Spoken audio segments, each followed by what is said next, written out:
He said my name's Jimmy Gallagher. Gallagher's an Irish name. I've always been grateful to have an Irish name. It does a good job of covering up all the Polack blood. It's not that I'm ashamed of being Polish. It just sucks when you're Irish and Polish. Everybody assumes you're drunk and stupid. That's a shitty combination of stereotypes, you know? I mean, I know stereotypes aren't supposed to necessarily make you feel good, but some are better than others. Right, like if I were a black dude, all you'd be thinking, I bet that guy's a good athlete, a good dancer, and hung like a horse.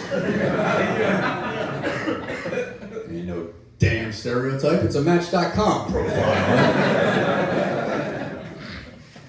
Randy was talking about a transgender whale baby dead. That's crazy, man. They're remaking The Odyssey. They're making the movie The Odyssey. And they're going to have Ellen Page play Achilles. Now, I'm sure there's a lot of literary scholars in the room, but Achilles was considered the greatest warrior of all time, basically, and now they got fucking Frankenweenie playing him. Like,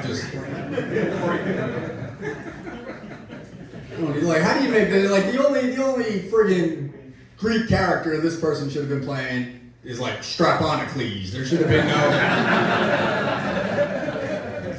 Not Achilles. Gallagher is a good Irish name. The problem is, growing up, everybody wanted to know if my father was the guy who smashed watermelons with a sledgehammer. And now, thanks to Shameless, everybody wants to know if my father's a drug addict from Chicago. I resent that. All right? My father's a drug addict from New Jersey. Thank you. I figured you guys would all laugh at my childhood trauma. That's about right. As I'm sure you can tell, substance abuse does run in my family. Made me very nervous when I found out I was going to be a father. You know, I knew I was going to have to be conscious to make sure, you know, I was responsible about the way I abuse substances. No, I mean, like, for instance, like, I always took a taxi whenever I was too drunk to pick up the baby from daycare on my own. All right. I'm glad you guys could find the humor in that. Those daycare people did not. They pulled me to the side one day and they were like, Jim, we know you're drunk. We can smell alcohol on you. And I was like, well, you don't have to worry about that shit, ladies. I got a taxi out front. And they were like, no, Jim, that's not the point. Like, what happens if you go home and you pass out? The baby will be all on his own. You ladies don't have to worry about that shit. I scored some blow off the driver. I'm going to be up all fucking night.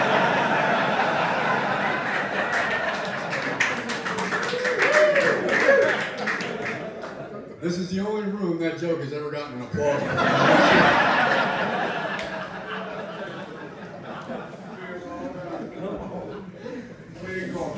My wife said, she's like, what are you doing? You're doing a show at a rehab facility tonight? And I said, yeah. She goes, oh man, isn't that like depressing? Seeing all those guys, they're down on their luck. They, estranged themselves from their families. They're just one bad mistake from being on the street. And I was like, yeah. I was like, the real depressing part is how fucking well I fit in.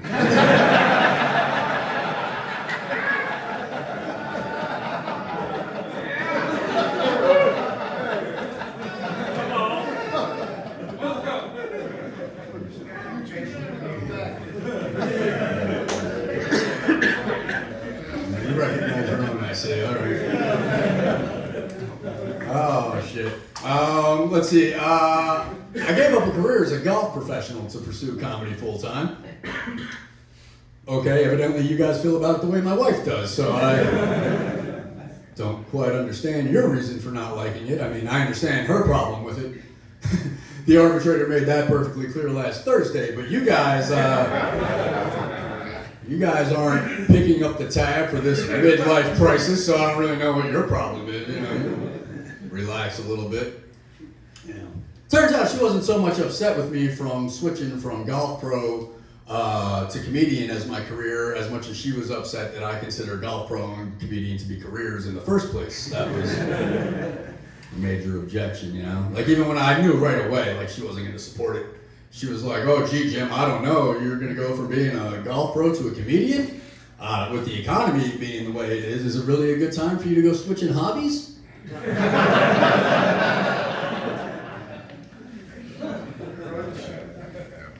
I just said touche. That's all I could think to respond, you know? No, my wife, she's one of these people, she hates her job. She hates her job so much that Sunday, even though she's off, is actually her least favorite day of the week. Because she knows that after Sunday, she's got a full work week ahead of her. And I was like, baby, that's neurotic as hell. That's crazy. I said, you know, that's no way to live life. I said, when you look, you know, at the future, it causes anxiety and it causes stress. When you look at things that happened in the past, it causes depression. I said, but when you live in the moment, you can appreciate what it is you have around you and you can focus your attention on things that make you happy. And she's like, well, what the fuck? Were you standing online next to a philosopher at the unemployment office today?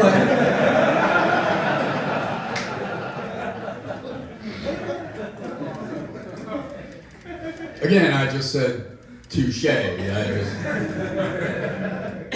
didn't have too much of a response to that. But, nah, man, you guys are cool. I'll tell you what, I appreciate you guys. I appreciate anybody who comes out and supports live comedy. I really do. Give yourselves a round of applause for that.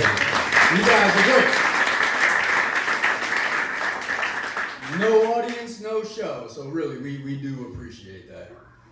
Shit, I can't even get my wife to come out and watch a show. You know? I had a show last Thursday. I said, baby, you going to come out to the club tonight? Support me? She goes, am I going to come out to the club tonight to support you? No, I have to go to work in the morning to support you. That's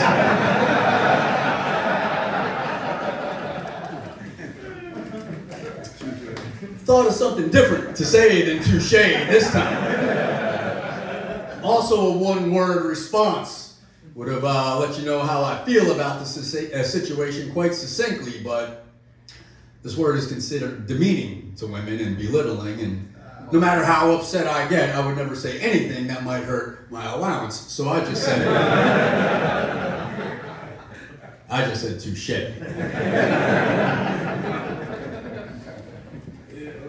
My wife and I, we've been together now for 18 years, and I gotta tell you, she really deserves all the credit for that. She really does. She's awesome. And I'll tell you why, because everybody knows if you've been in a relationship a long time, that spark will die out on you unless you do things actively to keep that spark going. And my wife does. My wife came up with this deal that when we get home from work, we give each other massages, and you get to choose whatever body part it is you want massaged. Yeah. Oh yeah. Yeah. This deal is so good, I don't even complain about all the extra work I have to do. But every night I do, I get stuck massaging 2 feet. Most she ever has to worry about rubbing down is like a third of a foot at best.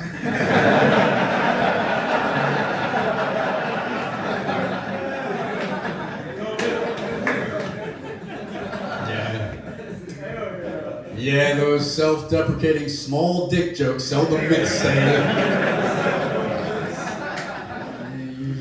Well, I apologize. Most of you got to appreciate a small dick joke there. Some of you clearly got stuck on the math problem. I apologize.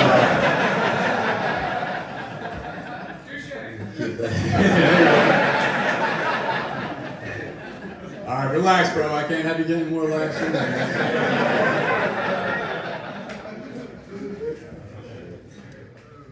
Now, a compromise, the reason I think we've gotten along so well is that we know that you got to compromise in a relationship. Here's, for instance, a couple years back we lost a dog, and we decided, well, we're never going through this shit again. That's heartbreaking. We're done with the dogs. About 3 months ago, our neighbor got a German Shepherd puppy, sparking in my wife what can only be called puppy fever. And every day it's been, oh, wouldn't it be great to have another little guy who we could teach all those things to, and who would be excited when we came to the door and there to greet us? And I'm like, no, that all sounds horrible. None of that's what I want, but I'm a good husband, right? And clearly my wife has this need, so I compromised, right? What do you think happened last Friday, my man? Got a dog? No. Weren't you paying attention? This story was about compromise. If I got a damn dog, this story would have been about me caving. All right? No, there was no dog. But when she got home from work, I pissed on the floor and stuck my nose in her ass.